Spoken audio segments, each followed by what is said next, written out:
Maths किसी के लिए बहुत ज्यादा आसान है but at the same time किसी के लिए एक नाइटमेयर है। बहुत डर लगता है मैथ्स इस सब्जेक्ट के नाम से ही। हालांकि मैथ्स में बच्चे अक्सर 100 आउट ऑफ 100 स्कोर करते हैं। लर्नर्स, अगर आपके लिए भी मैथ्स एकदम आसान है तो नीचे कमेंट्स में एक बार लिख दीजिएगा आसान। और अगर आप इसको और इंप्रूव करना चाहते हो तो इस वीडियो को पूरा देखना है। हिट द लाइक बटन, अपनी अटेंडेंस मार्क कर दो। लर्नर्स, एक बहुत इंपॉर्टेंट बात कि भाई ये जो मैथ्स के रिलेटेड मैं वीडियो बना रहा हूं ये मैं बना क्यों रहा हूं, क्योंकि कई सारे लर्नर्स के लिए मैथ्स बहुत मुश्किल होता है। जिनके लिए आसान है उनको 100 आउट ऑफ 100 स्कोर करने वाली निंजा टेक्निक्स यहाँ पे मिल जाएगी। लर्नर्स, मैं अपनी स्टोरी अगर बताऊं तो मैं अपने क्लास 9th स्टैंडर्ड में जब पहली बार मैथ्स अलजेब्रा और ज्योमेट्री में स्प्लिट हुआ था तो मैं ज्योमेट्री में फेल हो गया in the first unit test. But उसके बाद मैंने कभी मैथ्स में फेल नहीं हुआ। इनफैक्ट मैंने मैथ्स में बहुत अच्छा स्कोर किया और मैंने आगे जाकर के इंजीनियरिंग ली, जिसमें 4 सेमेस्टर तो मैथ्स ही होता है। अगर आपके घर में कोई इंजीनियर है तो उसको डेफिनेटली ये बात पता होगा।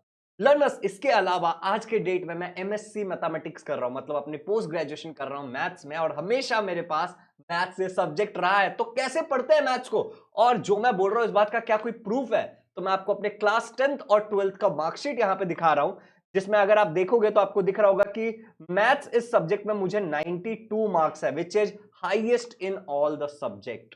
9th में जो बच्चा फेल हो गया था उसने English, Marathi, Hindi, mathematics, science और सोशल साइंस, तो मैथ्स में मेरे हाईएस्ट मार्क्स थे। इनफैक्ट मुझे यह भी पता है कि जो मेरे 8 नंबर गए हैं वो कहां गए हैं। अगर 2-4 नंबर अगर मैं मान लेता हूं कि ओरल में चले गए होंगे, इसके अलावा रिटर्न में मेरे 4 नंबर कहां गए हैं मुझे एग्जैक्टली पता है। इनफैक्ट 12th में भी जाकर के मैंने मैथमेटिक्स एज अ सब्जेक्ट रखा था और उसमें भी मुझे 76 मार्क्स मिले थे, which is 12th is not easy. वैसे आपने कई लोगों को देखा होगा 12th में अच्छा नहीं स्कोर कर पाते हैं।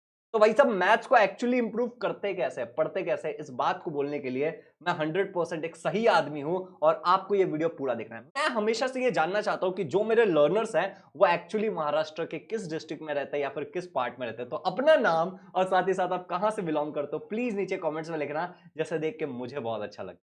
हे लर्नर्स, तो लेट्स गेट स्टार्टेड। डायरेक्टली हम स्टार्ट करते हैं हमारे टॉपिक को। सबसे पहली बात है कि बहुत सारे बच्चे कॉन्सेप्ट को नहीं समझते। देखो, पर्सनली मैं भी ये गलती करता था कि मैं कॉन्सेप्ट को समझने पे बिल्कुल ध्यान नहीं देता था, और कई बार कॉन्सेप्ट समझना इतना इंपॉर्टेंट होता भी नहीं है।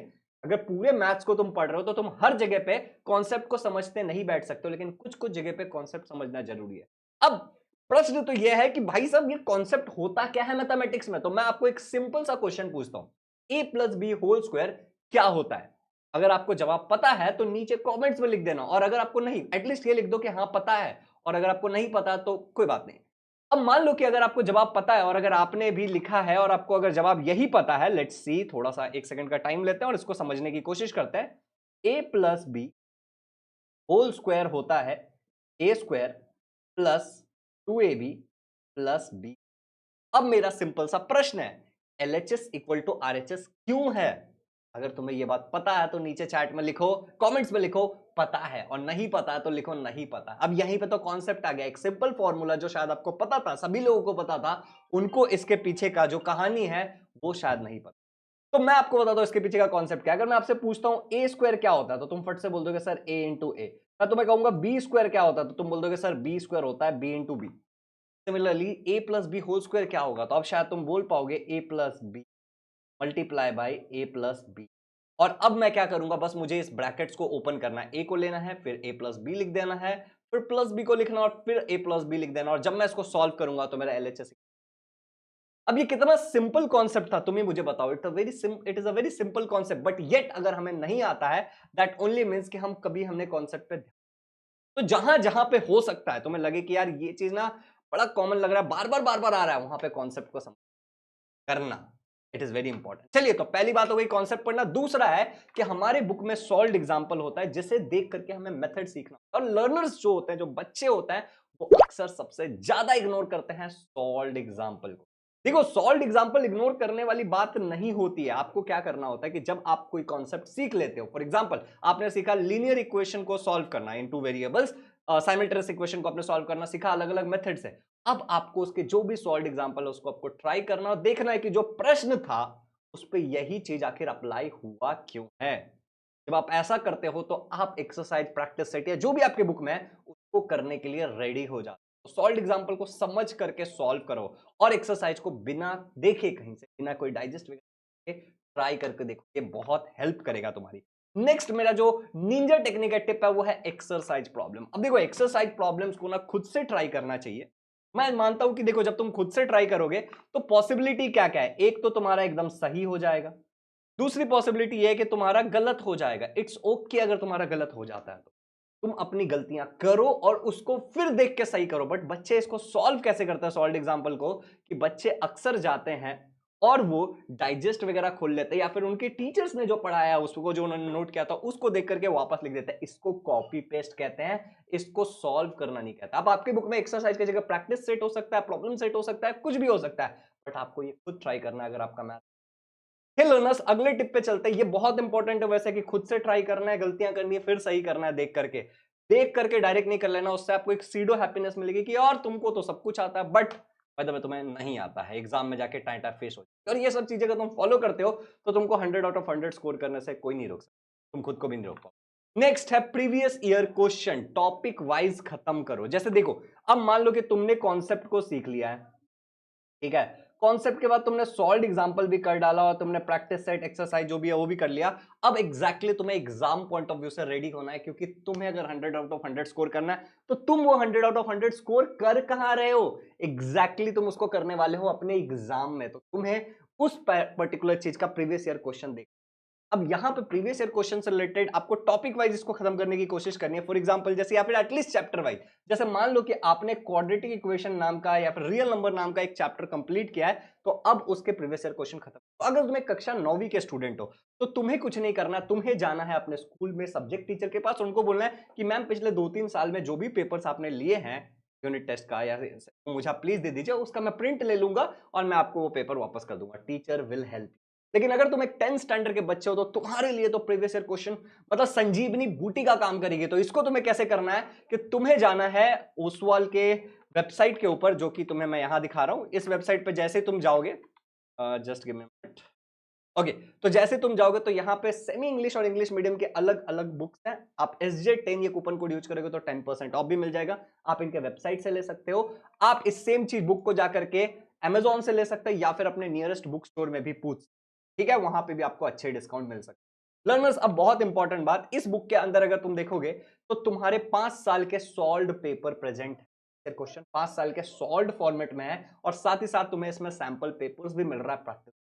अगर तुम बुक के अंदर जाके झांक के देखना चाहते हो तो तुम सिंपली इस पे क्लिक करो, लुक इनसाइड पे क्लिक करो, लिंक डिस्क्रिप्शन में इसको चेक करने का, ठीक है। और उसके बाद तुम्हें पूरी बुक की एक पीडीएफ मिल जाएगी, सैंपल कॉपी, जिससे तुम्हें आइडिया आ जाएगा कि इसके अंदर क्या है और क्या वो मेरे काम का है या नहीं है। तो डेफिनेटली इसको ट्राई करना, और अगर ओसवाल के वेबसाइट से लेते हो तो SJ10 कूपन को ट्राई करके देखना, 10% का डिस्काउंट है। नियरेस्ट बुक स्टोर में भी आप चेक कर सकते हो। ये प्रीवियस ईयर क्वेश्चन के लिए एक रामबान तरीका है जो आपको बहुत नेक्स्ट लर्नर्स, बहुत इंपॉर्टेंट बात, डेली 10 क्वेश्चन करना है। अब देखो ये वीडियो जब मैं बना रहा हूं तो ये हमारा सितंबर का महीना है, ठीक है। तो यहां पे 15 अलजेब्रा से 15 ज्योमेट्री से करके देखने की कोशिश करनी है, या फिर एटलीस्ट 10 अलजेब्रा से 10 ज्योमेट्री से डेली करो। इससे कंपाउंडिंग होगा। तुम बोलोगे सर इससे फायदा क्या है? देखो, अगर मैं तुम्हें अपने एक्सपीरियंस से बताने जाऊं, एक चीज दिखा के बताता हूं। तो लर्नर्स, अभी जो तुम्हें यहां पे स्क्रीन पे एक चीज दिख रही है वो है तुम्हारे क्लास 10th का एग्जांपल ले रहा हूं मैं यहां पे, 9th के लिए आप देख लेना। अलजेब्रा में अगर आप देखने जाओगे तो आपका ये चैप्टर है अलजेब्रा के, और इनके अंदर सॉल्व एग्जांपल इतने, प्रैक्टिस सेट इतने, प्रॉब्लम सेट इतने, और टोटल नंबर ऑफ एग्जांपल्स अगर आप देखोगे तो 498। सिमिलरली अगर मैं ज्योमेट्री की बात करूं तो 471 है। आप इसका एक स्क्रीनशॉट ले सकते हो आपके रेफरेंस के लिए कि कैसा है, कौन से चैप्टर में कितना है, और आप इसको बाद में यूटिलाइज कर सकते हो। तो लर्नर्स, बोलने का पॉइंट क्या है मैं आपको बताता हूं। मेरा पॉइंट क्या है बोलने का, एक सेकेंड, एक second, okay. So what is the point कि अगर हम देखने जाए तो टोटल 1000 क्वेश्चन है, जिसमें से अराउंड 200 क्वेश्चन हमारे ऐसे होंगे जो रिपीटेड होंगे, मतलब सेम वेरिएबल चेंज होकर के रिपीट होंगे। तो 800 क्वेश्चंस भी अगर हम मान के चलते हैं, या फिर हम 700 क्वेश्चंस भी मान के चलते हैं, तो अब तुमको इतनी मैथ जरूर आती है कि तुम 20 क्वेश्चन अगर डेली करते हो तो 30 दिन के अंदर तुम 600 क्वेश्चन कर पाओगे। समझ रहे हो, मतलब कितनी बार तुम रिपीट करोगे। और 100 आउट ऑफ 100 जो भी लर्नर्स स्कोर करते हैं वो एक क्वेश्चन को 2 बार, 3 बार, 4 बार, 5 बार मल्टीपल टाइम सॉल्व करते हैं, जब तक उनके दिमाग में वो घुस नहीं जाता, फिट नहीं हो जाता, और बिना देखे सॉल्व करने की उनको आदत नहीं होती। तो आपको भी ये करना है, और ये सबसे बेस्ट तरीका है कि डेली 10 अलजेब्रा के, 10 ज्योमेट्री के आपको जरूर ट्राई करने हैं। का कोई वो नहीं है अगर आप 100 आउट ऑफ 100। तो दूसरा और इंपॉर्टेंट बात, अपने नोट्स बनाओ, डाइजेस्ट वगैरह पे डिपेंडेंट मत रहो। अब ये नोट्स कैसे कैसे बना सकते हो आप? जैसे मान लो कि आपके टीचर जब आपको पढ़ा रहे हैं या फिर आप ऑनलाइन पढ़ रहे हो या कुछ भी कर रहे हो, जहां से भी आप कर रहे हो, वहां पे जब टीचर एक्सप्लेन कर रहे हैं तो आप उसको नोटबुक में नोट करते चले जाओ, चाहे वो लेक्चर में या फिर लेक्चर के बाद रिकॉर्डिंग्स देख करके, जैसे भी होता है। बट अपने अलग से हर एक क्वेश्चन का सॉल्यूशन आपके पास होना चाहिए और एग्जाम से पहले आप वही यूज करोगे, डाइजेस्ट वगैरह यूज नहीं करोगे। तो लर्नर्स, एक और इंपॉर्टेंट बात, और ये वैसे आखिरी बात है जो कि सबसे ज्यादा इंपॉर्टेंट है, एक नोटबुक ले लो। बट उससे पहले एक छोटी सी बात बताना चाहता हूं मेरे प्यारे बच्चों, कि अगर आप हमारा प्ले स्टोर पे हमारा एक एप्लीकेशन है इजी लर्निंग करके, इसको आप फ्री ऑफ कॉस्ट डाउनलोड कर सकते हो और इसके अंदर एक फ्री मटेरियल का सेक्शन मिल जाएगा जब आप साइन अप वगैरह कर लोगे तो। और वहां से आप क्या कर सकते हो, आप सिंपली जा करके, मेरे बालक, मेरे बच्चे, सिंपली जा करके वहां से आप प्रीवियस ईयर क्वेश्चंस को पीडीएफ कॉपी फ्री में डाउनलोड कर सकते हो। उसमें खाली क्वेश्चन रहेगा, आंसर नहीं रहेगा। बाकी जो बुक मैंने आपको बोला है, इस बुक के अंदर आपको सारी चीजें, ठीक है। और इसके अलावा हमारे वेबसाइट पे भी फ्री मटेरियल है, यहाँ पे आप नोट्स एंड पीडीएफ वाले सेक्शन में जाओगे तो कैसे डाउनलोड करना है एप्लीकेशन, एक डिटेल्ड वीडियो है, जैसे मैं आपको यहाँ पे दिखा देता हूँ। मैं पीडीएफ पे गया तो और भी नोट्स वगैरह अगर आपको चाहिए होगा तो यहाँ पे देखो एक डिटेल्ड वीडियो बना के डाला हुआ है, तो इस वीडियो को जाके आप ऑब्वियसली चेक कर सकते हो। इसमें बहुत, ये वेबसाइट पे, वेबसाइट का लिंक डिस्क्रिप्शन में रहेगा, एप्लीकेशन का लिंक डिस्क्रिप्शन में रहेगा, तो चेकआउट करना। अब ये जो नोटबुक तुम बनाने वाले हो, इसके अंदर तुम्हें बहुत सारी चीजें लिखनी है बट वो चीजें कौन डिसाइड करेगा? वो चीजें आप डिसाइड करने वाले हो। फॉर्मूला जो भी आपको इंपॉर्टेंट लगते हो, फॉर्मूला यहाँ पे लिखो हैंडी रखने के। जो भी मिस्टेक्स आप बार बार करते हो, उस मिस्टेक को आप लिख सकते हो। इसमें आप इंप्रूवमेंट नोटबुक या फिर मिस्टेक नोटबुक इसको बुला सकते हो। छोटे छोटे कॉन्सेप्ट जो आपको लग रहा है कि ये छोटा सा कॉन्सेप्ट है, याद रखना जरूरी है, वो आप लिख सकते हो। और कोई भी ऐसी चीज जो तुम्हें लगता है कि इंपॉर्टेंट है, मुझे एग्जाम पॉइंट ऑफ एग्जाम के टाइम में इसको याद रखना है, उस चीज को आप यहां पे। तो लर्नर्स, ये रहा मैथ्स को पढ़ने का एक क्विक स्ट्रेटेजी बिना किसी टाइम पास। अब अगर आपको किसी और सब्जेक्ट पे या किसी भी और टॉपिक पे अगर कोई वीडियो चाहिए तो आपको नीचे कमेंट में मेंशन करना है, या फिर आप मुझे इंस्टाग्राम पे भी फॉलो कर सकते हो, शुभ_झा, या फिर easylearning.live, और वहां पे आप मुझे डायरेक्ट डीएम कर सकते हो कि आपको क्या चाहिए। और अगर आप इस वीडियो को देखते हुए एक स्क्रीनशॉट वगैरह लेते हो और अपने फोटो वगैरह के साथ लगा के अगर मेरे को स्टोरी पे टैग करते हो तो मुझे बहुत अच्छा लगेगा। दैट इज अ प्रूफ कि आप सच में इन्वॉल्व हो रहे हो। और अगर वीडियो पूरा देखा तो complete. Have a good day, happy learning. अगला वीडियो कौन सा चाहिए? Happy learning.